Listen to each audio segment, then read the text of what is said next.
Ya, teman-teman. Jadi seperti yang sudah saya sampaikan di pesan kemarin, dan teman-teman juga mungkin sudah ada yang sempat lihat dan komen di video sebelumnya. Jadi saya kemarin sempat post di komunitas YouTube yang berisi bahwasannya saya diundang oleh kementerian, kemudian Angkasa Pura dan sebagainya banyak.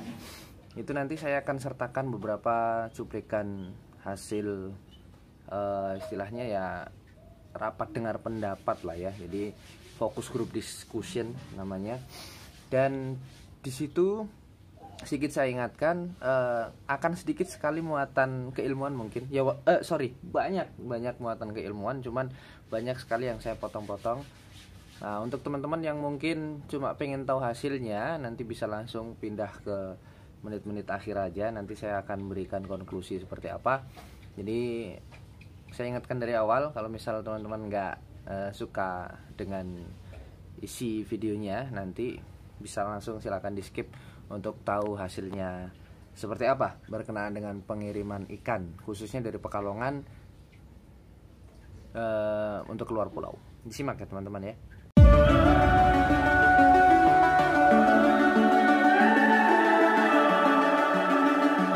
The summer's calling. Langsung bertatap muka ya. Kemudian juga ada satu ya yang kelupaan, para rekan-rekan dari kargo ya. Mohon maaf, dari kelupaan, dari kargo sudah hadir, kemudian dari para jasa pengiriman ya, dari CNE, dari Tiki, dari REK juga hadir ya, dan dari jasa pengiriman yang sudah kami undang. Alhamdulillah. Memang kalau kami mencoba menjelaskan kepada Bapak Ibu bahwa Pak Menteri, Pak Edi Prabowo itu sangat concern terhadap budidaya ya. Jadi kalau mungkin yang pendahulunya lebih concern ke penangkapan kapal ilegal, kemudian kepada yang IUU fishing, tapi kalau Pak Menteri, Pak Edi Prabowo juga sangat perhatian kepada para pembudidaya. Oleh karena itu kita patut berbangga dan bersyukur ya Pak Tio ya. Pak Menteri langsung informasikan ke kami terkait bagaimana nih untuk memajukan usaha budidaya yang ada di Pekalongan, yang notabene usahanya itu berkaitan langsung dengan pengiriman di Bandar Udara Jenderal Ahmad Yani, Pak CM. Jadi oleh karena itu di sini ayo kita sama-sama mencari jalan keluar yang terbaik, karena memang bagaimanapun juga nih teman-teman perlu disupport kaitannya dengan bagaimana ekonomi tumbuh ya untuk di Pekalongan, dan ini multiplier effect ya, dimana rekan-rekan di sini bisa berusaha dengan baik meningkatkan taraf hidup, kemudian ekonominya, maka sekelilingnya itu bisa berdampak ya. Oleh karena itu di sini kami mengundang juga membawa tim dari BKIPM Semarang, Pak Adis. Jadi bagaimana nanti kita bisa melayani teman-teman para pelaku usaha ikan hias ya, hidup itu bisa cepat, kemudian juga bisa mudah, transparan, dan berkesinambungan. Nah, itu harapan kami ya. Jadi nanti sedikit mungkin dari teman-teman dari kami BKIPM akan menjelaskan bagaimana sih tata cara pengiriman ikan hidup melalui Bandara Jenderal Ahmad Yani yang disampaikan. Kemudian juga akan sedikit mungkin dibahas mengenai cara karantina ikan yang baik ya, dimana teman-teman nanti biasanya mungkin kalau yang namanya budidaya itu kan tidak terlepas dari adanya penyakit ya, kematian oleh penyakit, kemudian juga kualitas air yang kurang mendukung. Nah, nanti metode cara karantina ikan yang baik itu bisa memberikan masukan ataupun pencerahan kepada rekan-rekan para pelaku usaha ya. Jadi mungkin nggak banyak-banyak kok, tenang. Pokoknya yang penting kita Pak Kadis gimana nih Pak? Ini kok ada terkendala ini. Akhirnya alhamdulillah nih Pak Kadis segera merespon sangat cepat, kemudian ditentukan waktunya ya hari ini ya. Mudah-mudahan Bapak Ibu semua bisa mendapatkan solusi atau jalan keluar yang terbaik, di mana ekonomi perikanan Pekalongan tumbuh besar, kemudian juga jasa pengiriman juga bisa mendapatkan benefit untuk bisa menjual jasanya. Kemudian dari sisi kargo, kemudian angkutan udara juga sama ya, ada pemasukan dari pengiriman ikan-ikan tersebut. Kalau Bapak dan Ibu mau tahu ya, jadi kalau biasanya kita dari Pekalongan itu kirim ikan hias ya Pak Tio ya, tapi kalau Bali, Jakarta, Makassar itu ikan konsumsi Pak Kadis. Yang kurangnya itu kurang konsumsi, ikan kerapu, ikan ikan Napoleon yang memang dilengkapi dengan situs, itu kirim lewat pesawat itu tiap hari itu ya, dan itu sudah rutin. Yang setahu saya kalau di Bali atau di Jakarta pakai CE, pakai CI ya, karena ke Hong Kong ya, ke Hong Kong, kemudian juga ke Taiwan, itu hidup semua, ke Beijing juga hidup. Jadi memang potensi perikanan itu sangat besar ya. Kalau untuk Jawa Tengah saja, Semarang ini untuk nilai ekspor tahun 2019 itu 2,9 triliun Pak Kadis. Itu nilai yang sangat besar ya. Dan mudah-mudahan untuk teman-teman ini juga bisa meningkat, kemudian meningkatkan lagi pemasukannya, kemudian juga bisa pengirimannya juga bisa bertambah. Nah, ini perlu ada solusi bagaimana kira-kira untuk pengiriman selanjutnya. Jadi jangan sampai 2 minggu ini vakum nih, nggak ada pengiriman. Nah, diharapkan mulai besok kalau bisa sudah mulai normal kembali ya. Ya wis ana tahu putus akan latene nggak kono aja Pak. Akhirnya nggak jadi ke Pekalongan. Padahal ke Pekalongan itu cukup nyaman. Karena kalau kita Komandan Kodim atau Musbida menguasai 2 wilayah, kabupaten dengan kota ya Pak. Nah itu kalau Kapolresnya 2, kalau Dandinya 1 Pak. Bapak Ibu sekalian yang saya banggakan, di tahun 2011 saya bergabung di BUMN sampai 2017. Kemudian 2017 kami bergabung di Angkasa Pura Logistik. Apa itu Angkasa Pura Logistik? Adalah anak perusahaan BUMN yang memberikan pelayanan logistik, yaitu untuk di Ahmad Yani Semarang adalah kami jaga gawangnya terminal kargo Bapak Ibu sekalian. Jaga gawangnya terminal kargo, dan kami tidak cuma mengembangkan bisnis kargo udara saja, kami juga darat dan laut Bapak.